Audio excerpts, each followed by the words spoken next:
नमस्कार दोस्तों, सनातन teachings channel में आप सबका एक बार फिर स्वागत है। आज हम भगवान शिव और शिवरात्रि से जुड़ी हुई एक बहुत ही सुंदर कहानी सुनेंगे। मित्रों, अगर आज की इन कहानियों को आप ध्यान लगाकर मन से सुनेंगे तो मैं भगवान शिव से प्रार्थना करूंगा कि वह आपकी सारी मनोकामना पूर्ण करें और उनका आशीर्वाद और उनकी सीख सदा आपके साथ रहे। एक बार की बात है, भोला और हरिया बहुत गहरे दोस्त थे। उनके खेत एक दूसरे से सटे हुए थे और वे मिलकर उनमें काम करते थे। एक दिन हरिया ने भोला से कहा, भोला, हम इतनी मेहनत से फसल उगाते हैं, लेकिन हमारी गरीबी कभी खत्म नहीं होती। हमें कुछ और करने की कोशिश करनी चाहिए। भोला ने जवाब दिया, दोस्त, ऐसा नहीं है। हमें भगवान जो देते हैं उसमें संतुष्ट रहना चाहिए। हरिया गुस्से में आ गया और बोला, तुम्हें कुछ समझ नहीं आता। तुम इतने दिनों से शिव की पूजा कर रहे हो। भगवान ने तुम्हें आज तक क्या दिया है? भोला ने जवाब दिया, मैंने अपने भोले बाबा से कभी कुछ नहीं मांगा। मैं बस सच्चे दिल से उनकी पूजा करता हूं और वे सब कुछ संभाल लेते हैं। मुझे मांगने की जरूरत नहीं है। तुम्हें मेरे साथ मंदिर चलना चाहिए। शायद इससे तुम्हारे मन का लालच दूर हो जाए। हरिया अभी भी गुस्से में घर चला गया। जब उसकी पत्नी सुमित्रा ने उससे पूछा कि क्या हुआ, तो हरिया ने कहा, मैंने भोला को सुझाव दिया कि हम मिलकर एक व्यवसाय शुरू करें, लेकिन उसने मना कर दिया, यह कहते हुए कि वह भोले बाबा की कृपा से जो कुछ भी उसके पास है उससे खुश है। यह सुनकर सुमित्रा ने कहा, भोला भगवान शिव का भक्त है। तुम बचपन से उसके साथ रहे हो, फिर भी तुम कभी मंदिर नहीं गए। हर किसी की अपनी मान्यताएं होती हैं। तुम्हें भी मंदिर जाना चाहिए और भोले बाबा का आशीर्वाद लेना चाहिए। अगर भगवान की इच्छा है तो तुम्हारे व्यवसाय शुरू करने का सपना भी पूरा हो सकता है। हरिया ने सुमित्रा की सलाह मानी और अगले दिन वह भोला के साथ भगवान शिव के मंदिर गया। उसने प्रार्थना की और भगवान शिव से कहा, हे भगवान, मुझे इतना धन दें कि मैं एक व्यवसाय शुरू कर सकूं। यदि मेरा व्यवसाय सफल होता है तो मैं आपके मंदिर में एक सोने का शिवलिंग लाऊंगा। भोला हरिया की यह प्रार्थना सुनकर मुस्कुराया, लेकिन कोई टिप्पणी नहीं की और अपने खेत में काम करने के लिए लौट गया। कुछ दिनों बाद हरिया ने कर्ज लेकर अपना व्यवसाय शुरू किया। भगवान शिव की कृपा से उसका व्यवसाय फलने फूलने लगा। एक दिन हरिया भोला से मिला और कहा, भोला, तुमने इतने वर्षों तक भोले बाबा की पूजा की और कभी कुछ नहीं मांगा, और मैं बस एक दिन मंदिर गया और भगवान से मेरे सोने के शिवलिंग के वादे को पूरा करने में मदद करने के लिए कहा, और बाबा खुश हुए और मेरा व्यवसाय शुरू हो गया। भोला ने कहा, तुम्हें वह मिला जो तुमने मांगा था। मैंने तो बस भगवान से उनकी भक्ति मांगी और उसमें मैं बहुत खुश हूं। तुम्हारी खुशी धन में है और मेरी खुशी भोलेनाथ की भक्ति में है। हरिया ने गर्व से कहा, देखना, इस साल शिवरात्रि पर अगर मैं एक सोने का शिवलिंग चढ़ाऊंगा तो तुम्हारे बाबा मुझे और भी अमीर बना देंगे।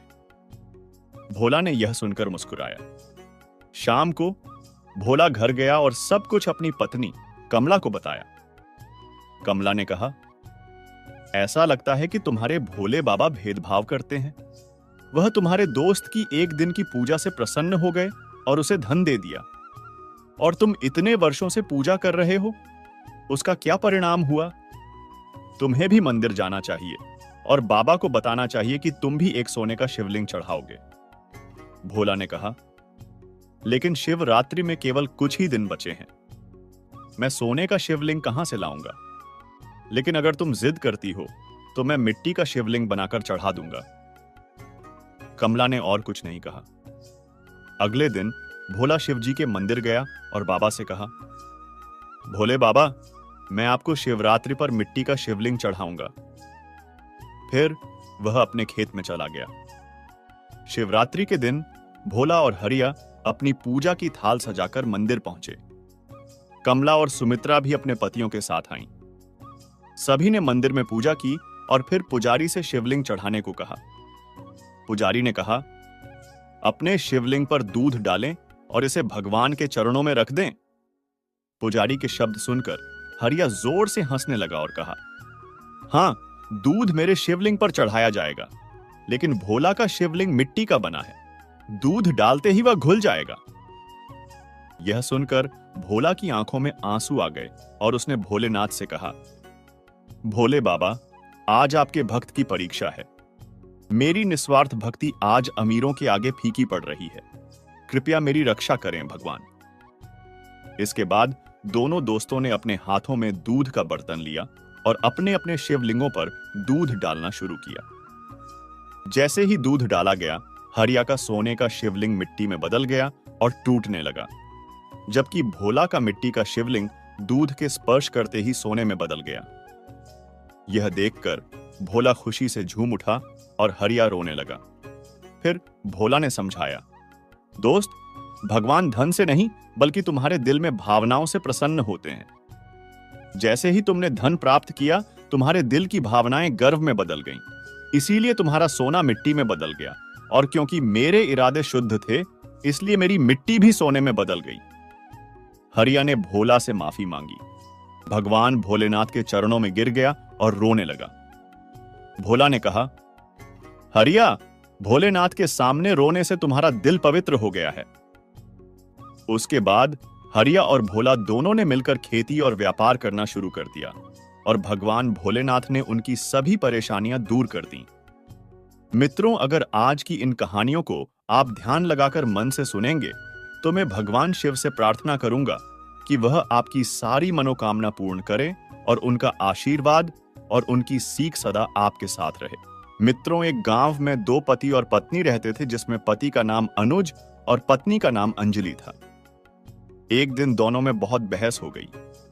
अनुज की पत्नी अंजलि ने कहा, मैंने तुम्हें कितनी बार कहा है, पर मेरी सुनता कौन है? जो मन में आए वही करो इस घर में। अनुज ने कहा, क्या हुआ अंजलि, इतनी नाराज क्यों हो? अंजलि ने कहा, गुस्सा ना हूं तो क्या करूं, तुम दिन रात पहरा देते रहते हो और फिर भी क्या बचा है? गांव वाले तुम्हें इतनी कम पगार देते हैं। मैंने कितनी बार कहा है कि यह नौकरी छोड़ दो, पर नहीं, जैसे तुमने कसम खा रखी है कि यही काम करोगे। मैं कब से कह रही हूं, कोई अच्छा काम ढूंढो। अनुज ने कहा, तो इस नौकरी में क्या बुराई है? पगार भले ही कम मिलती है, पर कम से कम भोलेनाथ की सेवा तो करने को मिलती है। अंजलि ने कहा, देखना, कहीं एक दिन यह सेवा तुम पर ही भारी न पड़ जाए। कुछ नहीं होगा अंजलि, और तुम जानती हो मुझे भोलेनाथ की सेवा करना कितना अच्छा लगता है। गणेशपुर नामक एक गांव में अनुज भगवान शिव के मंदिर की रखवाली करता था। उस मंदिर में सोने की बहुत सी मूर्तियां थीं, जिनकी वह देखभाल किया करता था। गणेशपुर गांव का वह मंदिर भगवान शिव की सोने की मूर्तियों के कारण हर जगह प्रसिद्ध था। यह खबर आसपास के गांवों में भी फैल गई थी। एक दिन इसी बात का फायदा उठाते हुए एक चोर प्रार्थना करने के बहाने वहां आता है और मंदिर की मूर्तियों को बहुत ही ध्यान से देखता है। ओह वाह, यहां तो सोने की इतनी सारी मूर्तियां हैं, इन्हें चुराकर तो मैं बहुत सारा पैसा कमा सकता हूं। अब चोर यह बात जाकर अपने दूसरे चोर दोस्तों को बताता है। इससे बहुत पैसा मिलेगा, पर मैंने सुना है कि उस मंदिर का पहरेदार यानी अनुज हमेशा मंदिर की रखवाली में लगा रहता है और किसी चोर को घुसने भी नहीं देता। चोरों ने कहा, ओह, कुछ नहीं होगा, हम यह काम बहुत सावधानी से करेंगे। अगली रात सारे चोर रात के अंधेरे में उस मंदिर के लिए निकल जाते हैं। उस रात अनुज मंदिर की रखवाली कर रहा था। उसने रात में बाहर एक चारपाई बिछाई और उस पर लेट गया, लेकिन आधी रात को उसे नींद आ गई। तभी उसे कुछ अजीब सी आवाज सुनाई दी, जैसे कोई मंदिर का दरवाजा तोड़ने की कोशिश कर रहा हो। यह देखकर अनुज जोर जोर से चिल्लाने लगता है। फिर कुछ लोग हाथों में लाठियां लेकर वहां आ जाते हैं और चोरों को मौका मिलता है और वे वहां से गायब हो जाते हैं। क्या तुम ठीक हो नानू? हाँ, भगवान शिव की कृपा से सब ठीक है। आज तो वो चोर बच गया, पर जिस दिन उसे मौका मिलेगा वो मंदिर की सारी मूर्तियां चुरा ले जाएगा। नहीं, ऐसा कभी नहीं होगा जब तक मैं यहां हूं। लेकिन इस घटना के बाद से अंजलि और भी डर जाती है और अनुज को वह नौकरी छोड़ने की सलाह देती है, पर अनुज ऐसा करने से मना कर देता है। अंजलि ने कहा, जब तुम्हें इतनी भक्ति और पूजा पाठ ही करना था तो मुझसे शादी करके मेरी जिंदगी क्यों बर्बाद की? तुम्हें परिवार की कोई जिम्मेदारी है भी या नहीं? अनुज ने कहा, मैं तुम्हारे लिए जितना कर सकता हूं करता हूं। मुझे 2 वक्त का खाना शांति से मिल जाता है और मुझे क्या चाहिए? मुझे अपने भोलेनाथ पर पूरा भरोसा है। वे बहुत दयालु हैं और अभी तो मुझे उन सोने की मूर्तियों की देखभाल करनी है। कुछ दिन ऐसे ही बीत जाते हैं। कुछ दिनों बाद वे चोर फिर से उस मंदिर में आते हैं, लेकिन इस बार वे पहले अनुज को बुरी तरह पीटते हैं और उसे घायल कर देते हैं। अनुज के सिर से खून निकलने लगता है। दर्द से अनुज जोर जोर से चिल्लाने लगता है। उसकी आवाज सुनकर कुछ लोग वहां आ जाते हैं और एक बार फिर वे चोर वहां से भाग जाते हैं। सब लोग जल्दी से उसे अस्पताल ले जाते हैं, जहां डॉक्टर उसका इलाज करते हैं, लेकिन अनुज का ध्यान अभी भी मंदिर की ओर ही था। अगले दिन वे चोर मौका देखकर फिर से उस मंदिर की ओर आने लगते हैं, लेकिन इस बार अनुज उन्हें बुरी तरह पीटता है और कहता है, चले जाओ यहां से। तुम एक दिन में इतनी जल्दी कैसे ठीक हो गए? हाँ, तुम तो अस्पताल में थे, फिर तुम यहां कैसे आए? मैं यहां कैसे आया उससे तुम्हें कोई मतलब नहीं होना चाहिए।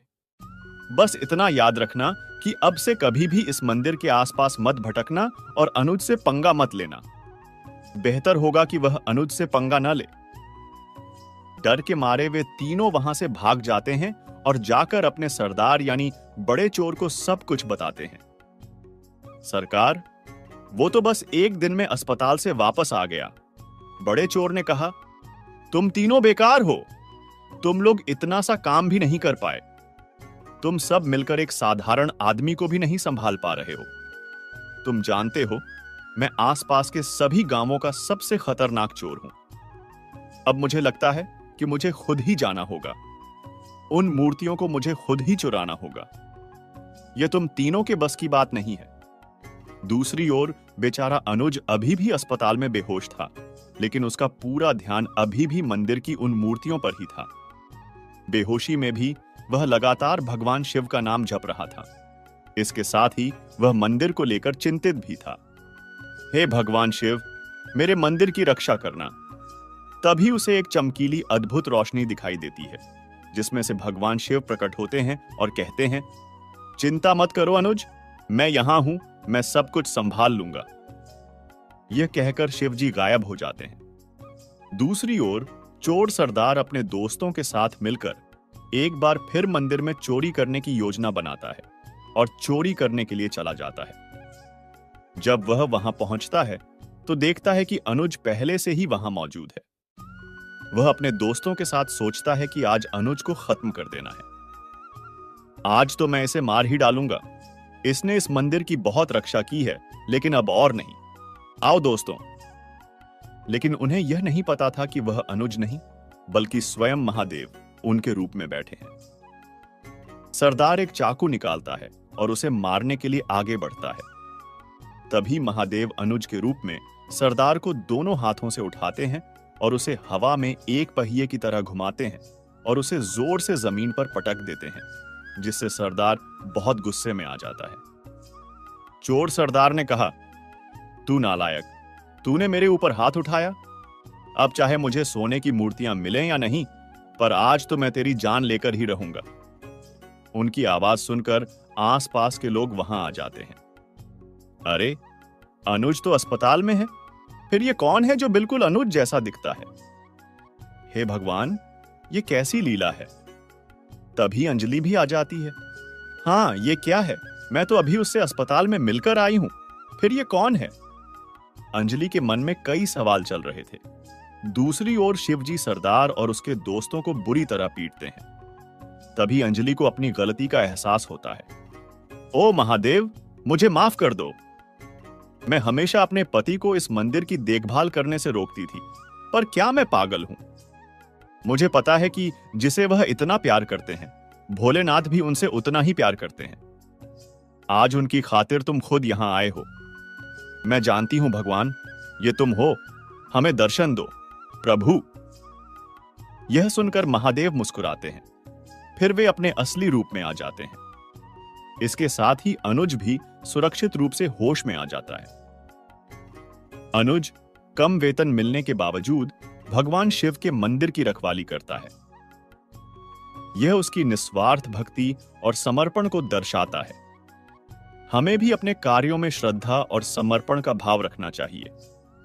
अनुज अपनी पत्नी की चिंताओं के बावजूद मंदिर की रखवाली की जिम्मेदारी को निभाता है। यह हमें सिखाता है कि हमें अपनी जिम्मेदारियों को ईमानदारी से निभाना चाहिए, चाहे परिस्थितियां कैसी भी हों। अनुज को भगवान शिव पर अटूट विश्वास है। जब वह घायल होता है और चोरों से घिरा होता है, तब भी वह भगवान शिव का नाम जपता है और भगवान उसकी रक्षा करते हैं। यह हमें सिखाता है कि हमें हर परिस्थिति में भगवान पर विश्वास रखना चाहिए। अंत में भगवान शिव स्वयं प्रकट होते हैं और चोरों को हराते हैं। यह दिखाता है कि अंत में अच्छाई की ही जीत होती है।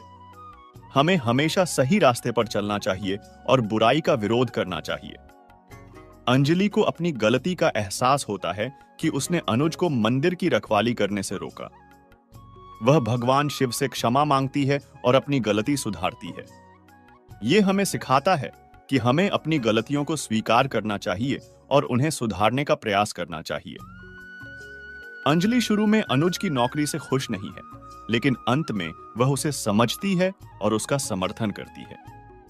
यह परिवार के सदस्यों के बीच समझ और समर्थन के महत्व को दर्शाता है। चोर सोने की मूर्तियों को चुराने के लिए आते हैं, लेकिन अनुज और भगवान शिव उन मूर्तियों की रक्षा करते हैं। यह हमें सिखाता है कि हमें भौतिक चीजों से ज्यादा आध्यात्मिक मूल्यों को महत्व देना चाहिए। अनुज भोलेनाथ की सेवा करना पसंद करता है और यह सेवा ही उसे भगवान का प्रिय बनाती है। इससे हमें सीख मिलती है कि निस्वार्थ भाव से सेवा करना सबसे बड़ी भक्ति है। चोर लालच में आकर मंदिर को लूटने आते हैं और अंत में असफल होते हैं। यह कहानी हमें भक्ति, कर्तव्य, विश्वास, अच्छाई की जीत, गलती का एहसास, पारिवारिक समर्थन, आध्यात्मिक मूल्यों और सेवा के महत्व के बारे में सिखाती है। यह हमें एक बेहतर इंसान बनने और एक सार्थक जीवन जीने के लिए प्रेरित करती है। मित्रों, अगर आज की इन कहानियों को आप ध्यान लगाकर मन से सुनेंगे, तो मैं भगवान शिव से प्रार्थना करूंगा कि वह आपकी सारी मनोकामना पूर्ण करें और उनका आशीर्वाद और उनकी सीख सदा आपके साथ रहे। क्योंकि इन कहानियों में भगवान शिव की ऐसी ऐसी बातें हैं जो हमें जीवन जीने का सही तरीका बताएगी। मिथुन, एक बार की बात है, भोलापुर गांव में बृजपाल नाम का एक ब्राह्मण रहता था जो स्वभाव से बहुत आलसी था। उसकी पत्नी सुनीता और बेटी गुड्डी भी उसके साथ घर में रहती थीं। बृजपाल सारा दिन चारपाई पर लेटा रहता था। वह पूरे दिन में बस एक ही काम करता था और वो था भगवान शंकर की पूजा करना। वह हर सुबह और शाम भगवान शंकर की पूजा करता था और उनके नाम की माला जपता था। फिर आलस के मारे सारा दिन सोता रहता था। उसके सोने की वजह से बृजपाल और उसकी पत्नी के बीच अक्सर झगड़ा होता रहता था। बृजपाल की पत्नी ने कहा, अब उठो भी, कब तक सोते रहोगे? चलो खाना खाओ और खेत पर जाओ, फसल काटने का समय हो गया है। और हां, लौटते समय नदी के किनारे से सरसों का साग तोड़कर ले आना। घर में पकाने के लिए कोई सब्जी नहीं है। और हां, भूलना मत, नहीं तो मैं आज खाना नहीं बनाऊंगी। अपनी पत्नी की बातों को अनसुना करते हुए बृजपाल फिर से चादर ओढ़कर सो जाता है।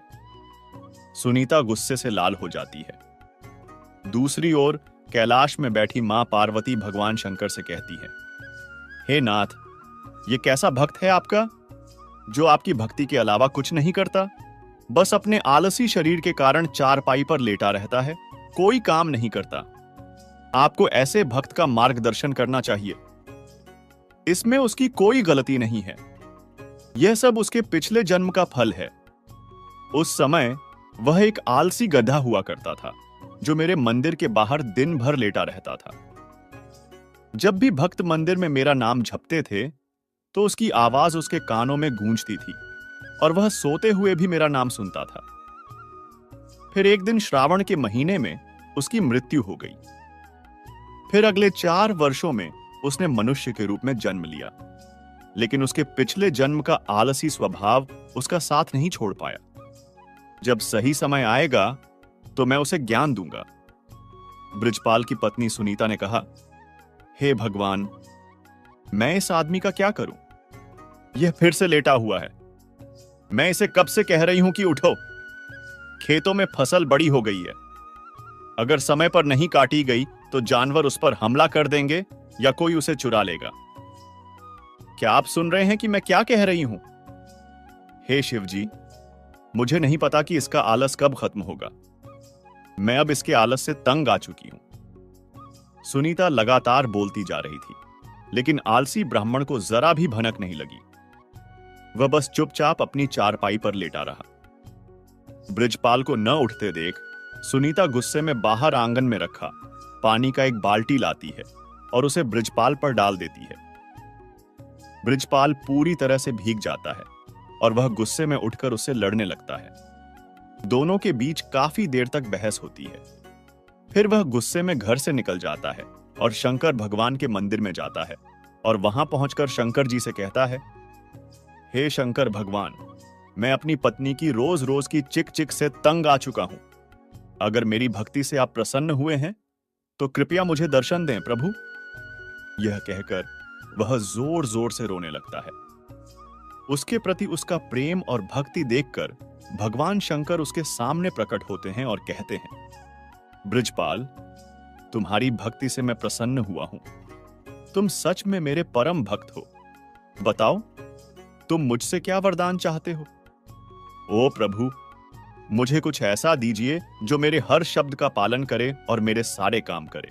भगवान शिव ने बृजपाल की बात सुनकर कहा, यह मेरा छोटा सा त्रिशूल लो। तुम इस त्रिशूल को जहां भी रखोगे यह अपने आप अपना काम करने लगेगा और काम पूरा होने के बाद ही रुकेगा। लेकिन हां, अगर तुमने इसे काम करने से मना कर दिया तो यह हमेशा के लिए गायब हो जाएगा और मेरे पास वापस आ जाएगा। भगवान शंकर उसे त्रिशूल देते हैं और गायब हो जाते हैं। त्रिशूल देखकर बृजपाल बहुत खुश हो जाता है, यह सोचकर कि अब उसे कोई काम नहीं करना पड़ेगा। इसके बाद वह त्रिशूल लेकर घर पहुंचता है और अपनी पत्नी और बेटी को त्रिशूल के बारे में सब कुछ बताता है। अगले दिन बृजपाल भगवान शंकर का नाम लेकर उस त्रिशूल का इस्तेमाल करना शुरू कर देता है। जैसे ही उसने त्रिशूल को घर के बीच में रखा, पूरे घर में बहुत शोर मच गया। सफाई अपने आप होने लगी। वह त्रिशूल को जिस चीज पर भी रखता वह अपने आप काम करने लगती थी। अगर वह उसे खेतों में रखता तो पूरी फसल अपने आप कट जाती थी। कई दिन ऐसे ही बीत जाते हैं। एक दिन जब सुनीता गुड्डी के साथ अपने मायके गई हुई थी तो बृजपाल ने त्रिशूल को गैस स्टोव के पास रखा और कहा, जल्दी से मेरे लिए कुछ स्वादिष्ट खाना तैयार करो। कढ़ाई अपने आप स्टोव पर रख जाती है और तेल और मसाले अपने आप उसमें डलने लगते हैं। बिना देर लगाए स्वादिष्ट व्यंजन तैयार हो जाते हैं, जिन्हें बृजपाल बहुत ही चाव से खाता है। बृजपाल कहता, आहा, वाह, कितना मजा आ रहा है। वाह वाह, क्या स्वाद है। मैं भाग्यवान के बनाए हुए खाने को रोज रोज खाकर तंग आ गया था। यह वाकई कमाल का है। यह त्रिशूल से बना खाना खाने के बाद बृजपाल आराम से गहरी नींद में सो जाता है और फिर जब वह अगली सुबह उठता है तो वह कुएं के पास जाता है और त्रिशूल को कहता है कि जल्दी से मेरे नहाने के लिए कुएं से पानी निकालो और इस बाल्टी को भर दो। कुएं से पानी निकालना है, पौधों को पानी देना है, सफाई करनी है, कपड़े, बर्तन, सब कुछ। वह त्रिशूल बृजपाल के कहते ही सारे काम कर देता है। बृजपाल खुशी खुशी बगीचे में पड़े पाइप के पास जाता है और अपने त्रिशूल को उससे छूकर कहता है, पाइप, जल्दी से इस बगीचे के पौधों को ठीक से पानी दे दो। पाइप पौधों को पानी देना शुरू कर देता है। फिर आलसी ब्राह्मण खुशी खुशी आराम से सोने चला जाता है, लेकिन सोने के कुछ समय बाद लाइट चली जाती है। फिर वह अपने त्रिशूल को हाथ के पंखे पर रखता है और कहता है, अरे हाथ पंखे, जब तक लाइट वापस ना आए तुम मुझे इस पंखे से हवा करो। जैसे ही वह यह कहता है, हाथ का पंखा उसे हवा करना शुरू कर देता है कुछ समय बाद जैसे ही लाइट वापस आती है, हाथ का पंखा रुक जाता है। एक दिन बृजपाल को बहुत भूख लग रही होती है। उसने खाली थाली अपने सामने रखी और जमीन पर बैठ गया। फिर त्रिशूल को थाली पर रखते हुए उसने कहा, अब इसमें से जल्दी से स्वादिष्ट व्यंजन निकलने चाहिए। कुछ ही समय में थाली में कई तरह के व्यंजन आने लगे। कितना अच्छा हो अगर मुझे खुद खाना न पड़े और सारा खाना अपने आप मेरे मुंह में चला जाए। यह कहते हुए उसने त्रिशूल को अपनी थाली पर रख दिया और कहा, जल्दी से स्वादिष्ट व्यंजन मेरे मुंह में आने चाहिए। जैसे ही उसने कहा कि स्वादिष्ट व्यंजन जल्दी से मेरे मुंह में आने चाहिए, थाली में से अलग अलग तरह के व्यंजन निकलने लगे और उसके मुंह में जाने लगे और वह उन्हें बड़े ही चाव से खाने लगा। लेकिन यह सुख बस थोड़ी देर का ही था। थोड़ी ही देर में उसका पेट भर गया और वह खाने में सक्षम नहीं रहा, लेकिन व्यंजन लगातार उसके मुंह में जा रहे थे। उसका पेट और दिमाग पूरी तरह से भर गया। जैसे ही उसने उन्हें रोकने के बारे में सोचा, उसे भगवान शंकर के शब्द याद आ गए, जिसमें उन्होंने कहा था कि काम करते समय त्रिशूल को रोका गया तो यह वरदान वहीं खत्म हो जाएगा और त्रिशूल फिर से भगवान शंकर के पास पहुंच जाएगा। तभी सुनीता अपनी ससुराल से लौटकर गुड्डी के साथ वहां पहुंचती है। वे दोनों यह सब देखकर हैरान रह जाती हैं। सुनो, देखो, तुम्हारा पेट इतना फूल रहा है, जल्दी से इस त्रिशूल को रुकने के लिए कहो। बृजपाल भगवान शंकर द्वारा दिए गए वरदान को खोना नहीं चाहता था, लेकिन फिर भी वह थकावट में कहता है, रुक जाओ। जैसे ही वह यह कहता है, खाना रुक जाता है, लेकिन साथ ही वह त्रिशूल भी वहां से गायब हो जाता है। वह अपना त्रिशूल खोने से बहुत दुखी था, लेकिन अब वह कुछ नहीं कर सकता था। उसने भगवान शंकर द्वारा दिया गया वरदान खो दिया था। अभी तक बृजपाल त्रिशूल को सौंपे गए सभी कार्यों को कब रोकना है यह बता देता था, लेकिन खाना खाते समय कब रोकना है यह बताना वह भूल गया, जिसके कारण खाना बिना रुके उसके मुंह में आ रहा था। सब कुछ समझने के बाद बृजपाल ने कहा, हे महादेव, मैं समझ गया कि आपने मुझे यह वरदान मुझे सबक सिखाने के लिए दिया था। सच में मैं इतना मूर्ख था जो हर छोटे काम के लिए भी आलस दिखाता था, और अब मैंने सीख लिया है कि छोटे काम के लिए भी किसी और पर निर्भर रहने से कितनी बड़ी समस्या आ सकती है। उस दिन के बाद से बृजपाल ने हमेशा के लिए आलस छोड़ दिया और हर दिन खेतों में जाने लगा। वह अपने सभी काम खुद करने लगा और दिन में 2 बार भगवान शंकर की पूजा भी करता था। अब उसका जीवन पूरी तरह से सफल हो गया। आलसी ब्राह्मण और शिव त्रिशूल का वरदान बृजपाल के जीवन में अब एक नया बदलाव आया था। पहले जो सारा दिन चारपाई पर पड़े रहकर भगवान शंकर का नाम जपता था, अब वही बृजपाल सुबह सूरज निकलने से पहले उठ जाता, स्नान करके खेत पर जाता और पूरे मन से काम करता।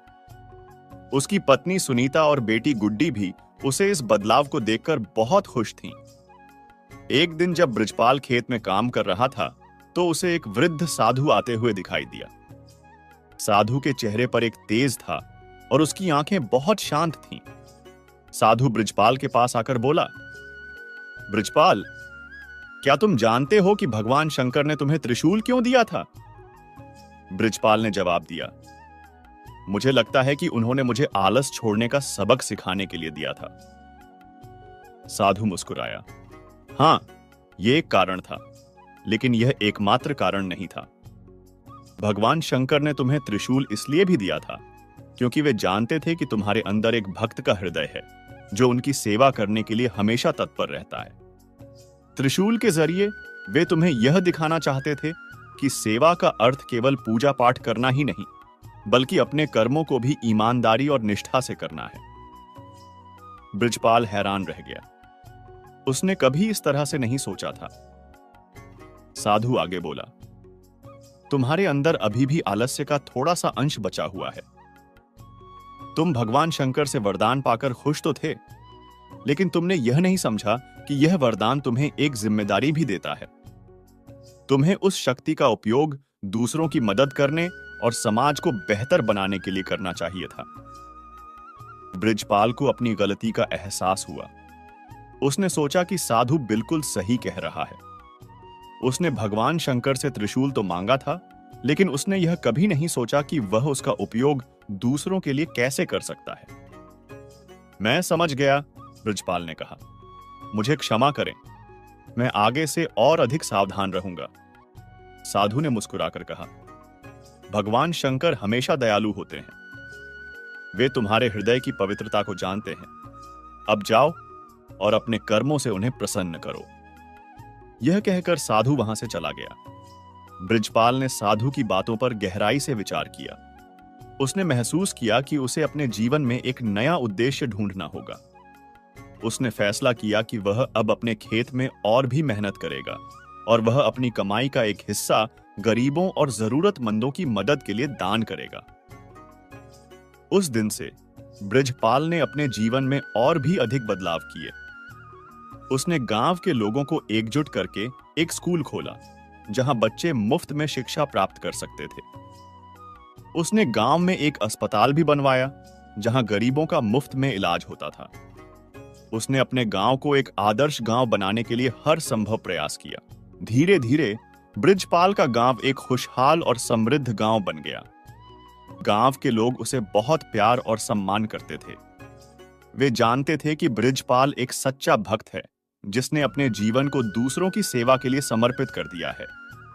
एक दिन जब ब्रजपाल मंदिर में भगवान शंकर की पूजा कर रहा था, तो उसे फिर से वही बूढ़ा साधु दिखाई दिया। साधु मुस्कुराया, ब्रजपाल, अब तुम एक सच्चे भक्त बन गए हो। तुमने अपने कर्मों से भगवान शंकर को प्रसन्न कर दिया है। अब तुम्हारा जीवन सफल हो गया है। ब्रजपाल ने साधु के चरणों में गिरकर आशीर्वाद मांगा। साधु ने उसे आशीर्वाद दिया और वहां से चला गया। ब्रजपाल ने अपने जीवन के अंत तक भगवान शंकर की सेवा की और दूसरों की मदद की। उसे एक सच्चा भक्त और एक महान समाज सेवक के रूप में याद किया जाता है।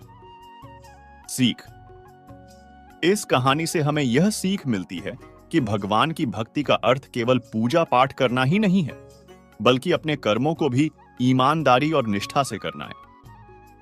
हमें भगवान द्वारा दी गई शक्तियों और अवसरों का उपयोग दूसरों की मदद करने और समाज को बेहतर बनाने के लिए करना चाहिए। आलस्य को त्याग कर कर्मठ बनना और दूसरों की सेवा करना ही सच्ची भक्ति है। और यह भी कि वरदान के साथ जिम्मेदारी भी आती है। मित्रों, अगर आज की इन कहानियों को आप ध्यान लगाकर मन से सुनेंगे, तो मैं भगवान शिव से प्रार्थना करूंगा कि वह आपकी सारी मनोकामना पूर्ण करें और उनका आशीर्वाद और उनकी सीख सदा आपके साथ रहे। दोस्तों, अधिकतर लोग यही जानते हैं कि महाशिवरात्रि भगवान शिव और माता पार्वती के विवाह के उपलक्ष्य में मनाई जाती है। लेकिन कुछ विद्वानों का मानना है कि शिवरात्रि के दिन ही भगवान शिव ने कालकूट नामक विष पिया था, जो सागर मंथन के समय समुद्र से निकला था। हालांकि शिव पुराण में एक शिकारी से जुड़ी कथा का भी वर्णन किया गया है। शिव पुराण की कोटि रुद्र संहिता में वर्णित कथा के अनुसार प्राचीन काल में एक वन में एक भील रहता था, जिसका नाम गुरुद्वार था। वह क्रूर कर्म किया करता था।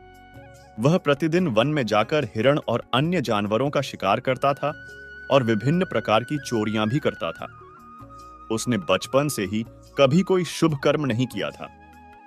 इस प्रकार वन में रहते हुए उस दुष्ट भील का बहुत समय बीत गया। एक दिन एक बहुत ही सुंदर और शुभ शिवरात्रि आई, लेकिन वह दुष्ट व्यक्ति घने जंगल में रहता था, इसलिए उसे इस व्रत के बारे में कुछ भी पता नहीं था। उसी दिन उसके माता पिता और पत्नी भूखे होने के कारण उससे भोजन मांगने लगे। उनके बार बार अनुरोध करने पर वह भील तुरंत अपना धनुष लेकर जंगल की ओर चला गया और हिरणों का शिकार करने के लिए पूरे जंगल में घूमने लगा। दैवीय संयोग से उसे उस दिन कुछ भी नहीं मिला और सूर्यास्त हो गया। इससे वह बहुत दुखी हुआ और सोचने लगा, अब मैं क्या करूं? कहां जाऊं? आज तो मुझे कुछ भी नहीं मिला। घर पर बच्चों और माता पिता का क्या होगा? मेरी पत्नी की क्या हालत होगी? तो उसने सोचा, मुझे कुछ लेकर ही घर जाना चाहिए। यह निश्चय करके शिकारी एक जलाशय के पास पहुंचा, जहां पानी में उतरने के लिए एक घाट था। वह वहां गया और खड़ा होकर मन ही मन सोचने लगा, यहां कोई ना कोई प्राणी पानी पीने अवश्य आएगा। मैं उसे मारकर घर ले जाऊंगा। यह निश्चय करके शिकारी एक बेल के पेड़ पर चढ़ गया और अपने साथ पानी लेकर वहीं बैठ गया। उसके मन में केवल यही चिंता थी, कब कोई प्राणी आएगा और कब वह उसे मार पाएगा। इस तरह प्रतीक्षा करते हुए भूख और प्यास से पीड़ित होकर वह वहीं बैठा रहा।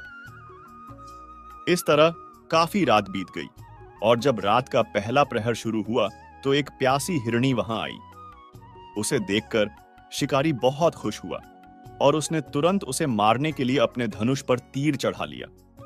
ऐसा करते समय उसके हाथ के धक्के से थोड़ा सा पानी और बेलपत्र नीचे गिर गए। संयोगवश उस पेड़ के नीचे एक शिवलिंग स्थापित था, जिसके बारे में शिकारी को पता नहीं था। इस तरह पानी और बेलपत्र से भगवान शिव की पहले प्रहर की पूजा संपन्न हो गई और उस पूजा के प्रभाव से शिकारी के कई पाप तुरंत नष्ट हो गए।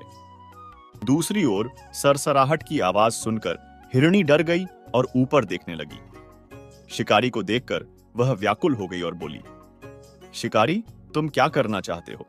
मुझे सच बताओ। हिरनी की बातें सुनकर शिकारी ने कहा, आज मेरे परिवार के सदस्य भूखे हैं, इसलिए तुम्हें मारकर मैं उनकी भूख मिटाऊंगा और उन्हें तृप्त करूंगा। शिकारी के उन भयानक शब्दों को सुनकर और दुष्ट भील को तीर खींचते हुए देखकर हिरनी सोचने लगी, अब मैं क्या करूं? कहां जाऊं? मुझे कोई उपाय सोचना होगा। ऐसा सोचते हुए उसने कहा, शिकारी, तुम्हें मेरी जान से खुशी मिलेगी। इस बेकार शरीर के लिए इससे बड़ा पुण्य का काम और क्या हो सकता है? जो प्राणी दूसरों का भला करता है, उसे इस दुनिया में जो पुण्य मिलता है, उसका वर्णन 100 वर्षों में भी नहीं किया जा सकता। लेकिन अभी मेरे सारे बच्चे मेरे आश्रम में हैं। मैं उन्हें अपनी बहन या पति को सौंपकर वापस आऊंगी। मेरे प्यारे, इसे झूठ मत समझना। मैं निश्चित रूप से तुम्हारे पास वापस आऊंगी, क्योंकि पृथ्वी सत्य पर टिकी है। समुद्र सत्य के कारण अपनी सीमा में स्थित है और झरनों से पानी की धाराएं सत्य के कारण गिरती रहती है। सब कुछ सत्य में स्थित है।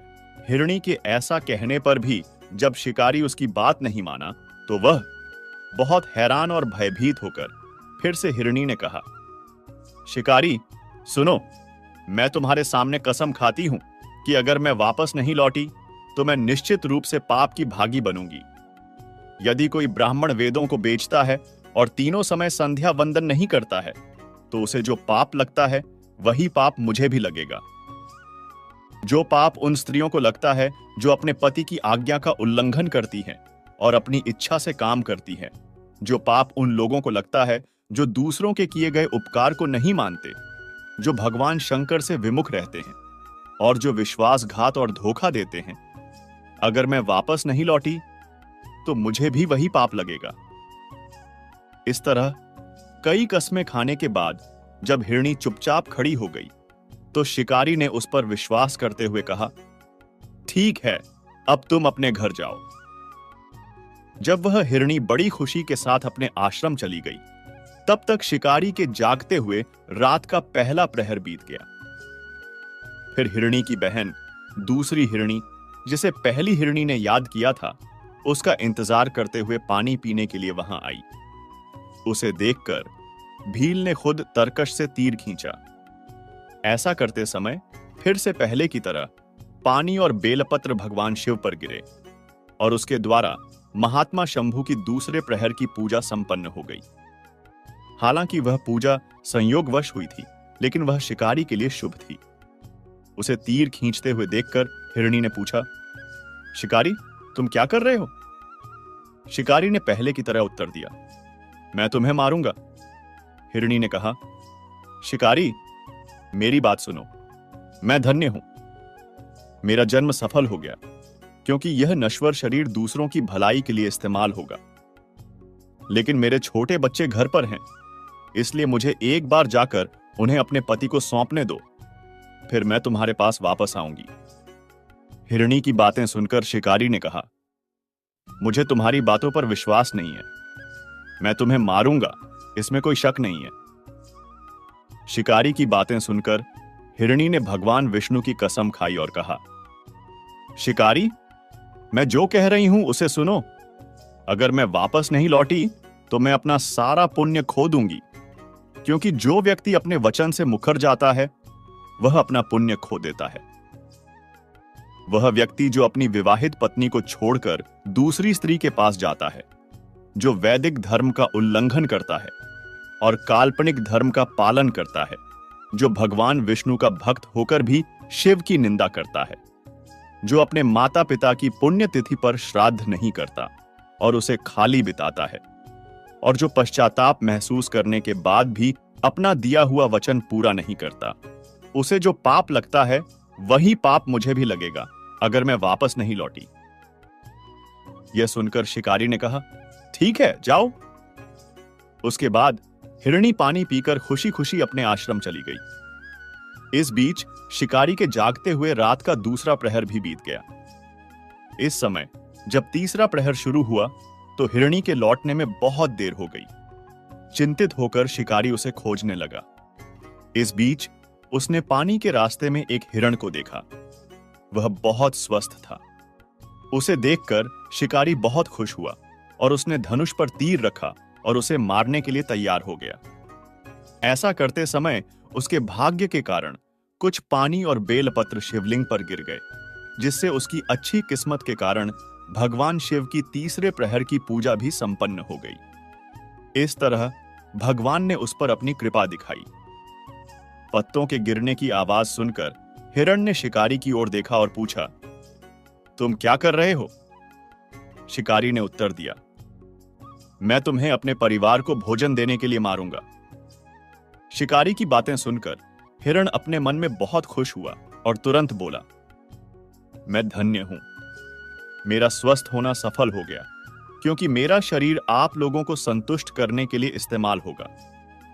जो कुछ भी दूसरों के लाभ के लिए इस्तेमाल नहीं होता वह व्यर्थ चला जाता है।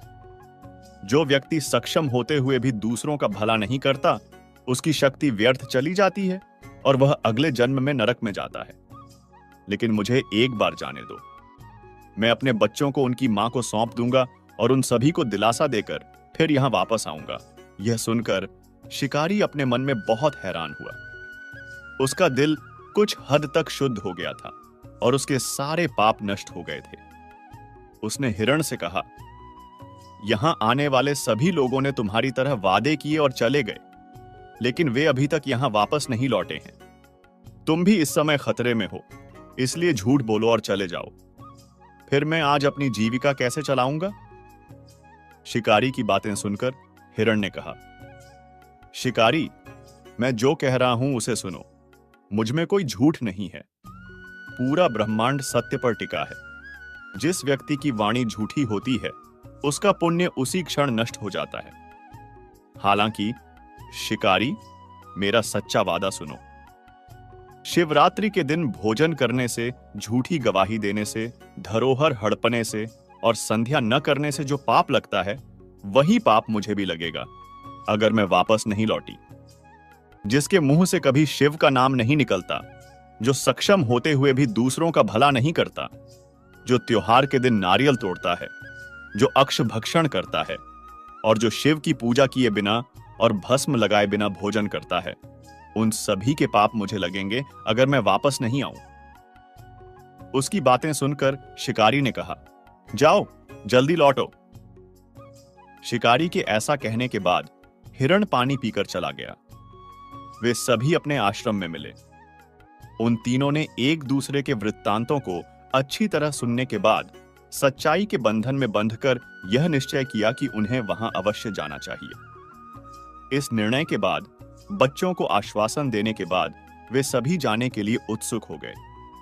उस समय बड़ी हिरणी ने अपने पति से कहा, प्रभु, आपके बिना बच्चे यहां कैसे रहेंगे? मैंने वहां पहले वादा किया है, इसलिए केवल मुझे ही जाना चाहिए। आप दोनों यहीं रहें। यह सुनकर छोटी हिरणी ने कहा, बहन, मैं तुम्हारी सेवक हूं, इसलिए आज मैं शिकारी के पास जाऊंगी। तुम यहीं रहो। यह सुनकर हिरण ने कहा, मैं वहां जाऊंगा। तुम दोनों यहीं रहो, क्योंकि बच्चों की रक्षा उनकी मां द्वारा की जाती है।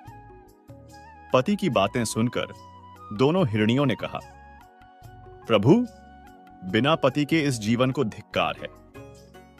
फिर उन सभी ने अपने बच्चों को सांत्वना दी और उन्हें पड़ोसियों को सौंप दिया और खुद जल्दी ही उस जगह के लिए रवाना हो गए जहां शिकारी उनका इंतजार कर रहा था। उन सबको एक साथ आते देखकर शिकारी बहुत खुश हुआ। उसने धनुष पर तीर रखा।